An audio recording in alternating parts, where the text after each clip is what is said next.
हमारे प्रिय भाई बहनों को यीशु मसीह के नाम से हमारा अभिनंदन। आज के बाइबल वचन के लिए आप सबों को स्वागत करते हैं। आइए प्रार्थना करें। प्यारे पिता परमेश्वर, धन्यवाद देते हैं बाइबल में जो भी हो प्रभु तेरे नाम से बधाई देते हैं।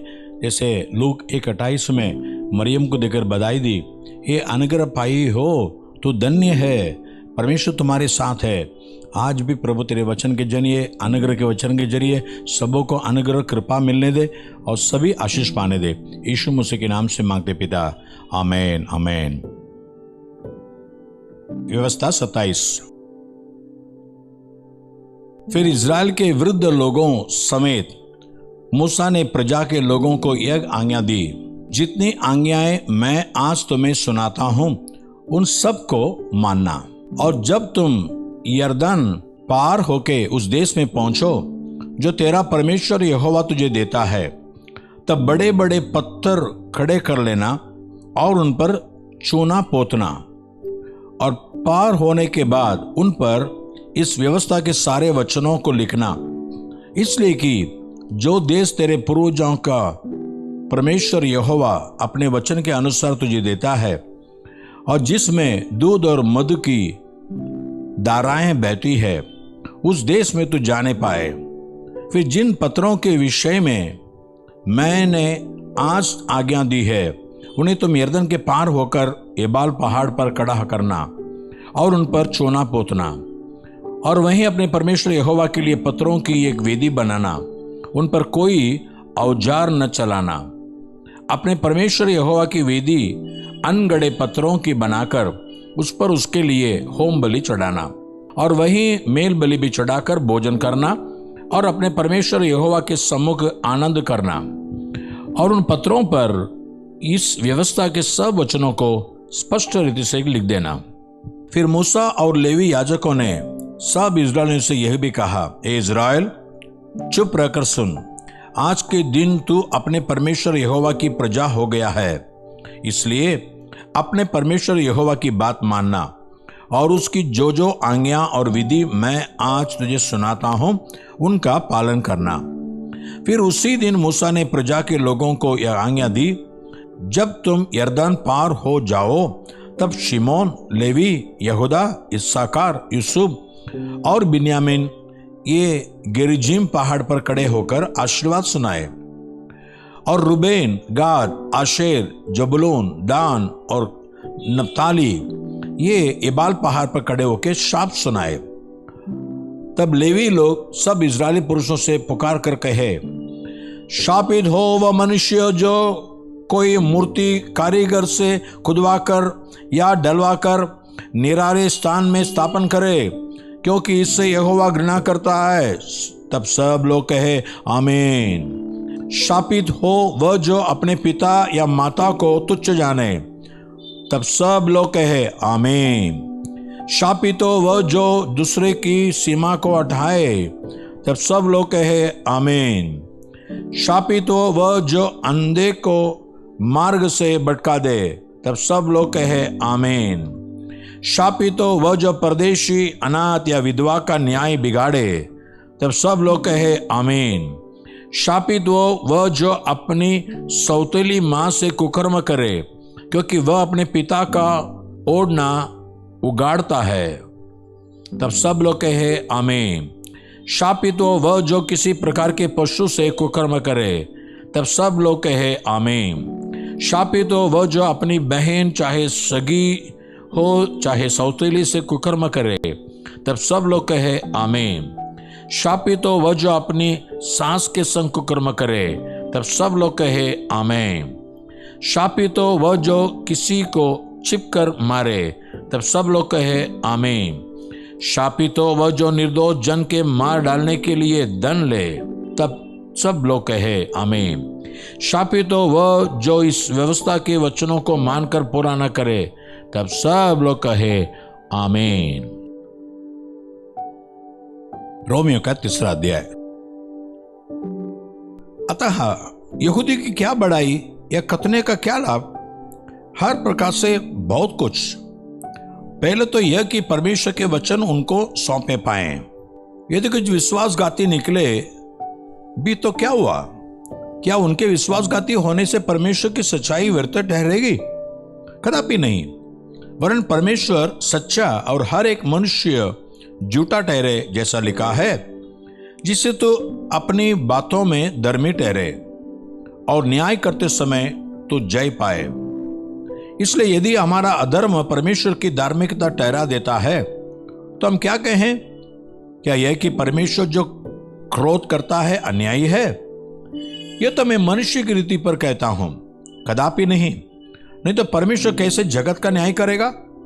यदि मेरे झूठ के कारण परमेश्वर की सच्चाई उसकी महिमा के लिए अधिक करके प्रकट हुई, तो फिर क्यों पापी के समान मैं दंड के योग्य ठहराया जाता हूं?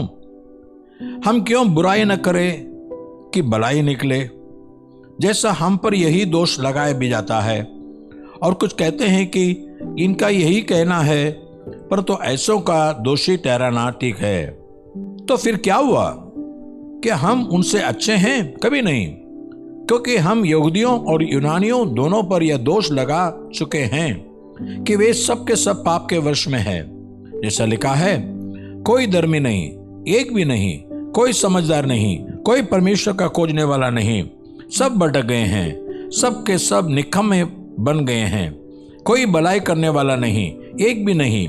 उनका गला खुली हुई कब्र है, उन्होंने अपनी जीभों से छल किया है, उनके होठों में सांपों का विष है, उनका मुंह श्राप और कड़वाड़ से भरा है, उनके पांव लहू बहाने को फुर्तीले हैं, उनके मार्गों में नाश और क्लेश हैं, उन्होंने कुशल का मार्ग नहीं जाना, उनकी आंखों के सामने परमेश्वर का भय नहीं। हम जानते हैं कि व्यवस्था जो कुछ कहती है उन्हीं से कहती है जो व्यवस्था के अधीन है, इसलिए कि हर एक मुंह बंद किया जाए और सारा संसार परमेश्वर के दंड के योग्य ठहरे, क्योंकि व्यवस्था के कामों से कोई प्राणी उसके सामने धर्मी नहीं ठहरेगा, इसलिए कि व्यवस्था के द्वारा पाप की पहचान होती है। पर तो अब व्यवस्था से अलग परमेश्वर की वह धार्मिकता प्रकट हुई है जिसकी गवाही व्यवस्था और भविष्यद्वक्ता देते हैं, अर्थात परमेश्वर की वह धार्मिकता जो यीशु मसीह पर विश्वास करने से सब विश्वास करने वालों के लिए है, क्योंकि कुछ भेद नहीं, इसलिए कि सब ने पाप किया है और परमेश्वर की महिमा से रहित है, पर तो उसके अनुग्रह से उस छुटकारे के द्वारा जो मसीह यीशु में है सेंत में धर्मी ठहराए जाते हैं। उसे परमेश्वर ने उसके लहू के कारण एक ऐसा प्रायश्चित ठहराया जो विश्वास करने से कार्यकारी होता है, कि जो पाप पहले किए गए और जिन पर परमेश्वर ने अपनी सहनशीलता के कारण ध्यान नहीं दिया, उनके विषय में वह अपनी धार्मिकता प्रकट करे, वरन इसी समय उसकी धार्मिकता प्रकट होगी जिससे वह आप ही धर्मी ठहरे, और जो यीशु पर विश्वास करे उसका भी धर्मी ठहरने वाला हो। तो घमंड करना कहाँ रहा? उसकी तो जगह ही नहीं। कौन सी व्यवस्था के कारण से? क्या कर्मों की व्यवस्था से? नहीं, वरन विश्वास की व्यवस्था के कारण। इसलिए हम इस परिणाम पर पहुंचते हैं कि मनुष्य व्यवस्था के कामों से अलग ही विश्वास के द्वारा धर्मी ठहराता है। क्या परमेश्वर केवल यहूदियों का ही का है? क्या अन्य जाति का नहीं? हाँ, अन्य जातियों का भी है, क्योंकि एक ही परमेश्वर है जो खतना वालों को विश्वास से और खतना रहितों को भी विश्वास के द्वारा धर्मी ठहराएगा। तो क्या हम व्यवस्था को विश्वास के द्वारा व्यर्थ ठहराते हैं? कदापि नहीं, वरन व्यवस्था को स्थिर करते हैं। आमीन। हबक्कुक 3 अध्याय। सिग्योनित की रीति पर हबक्कुक नबी की प्रार्थना। ये यहोवा, मैं तेरी कीर्ति सुनकर डर गया। हे यहोवा, वर्तमान युग में अपने काम को पूरा कर, इसी युग में तो उसको प्रकट कर। क्रोध करते हुए भी दया करना स्मरण कर। ईश्वर तेमान से आया, पवित्र ईश्वर परान पर्वत से आ रहा है। उसका तेज आकाश पर छाया हुआ है और पृथ्वी उसकी स्तुति से परिपूर्ण हो गई है। उसकी ज्योति सूर्य के तुल्य थी, उसके हाथ से किरणें निकल रही थी और इनमें उसका सामर्थ्य छिपा हुआ था। उसके आगे आगे मरी फैलती गई और उसके पांवों से महाज्वर निकलता गया। वह खड़ा होकर पृथ्वी को नाप रहा था। उसने देखा और जाति जाति के लोग घबरा गए।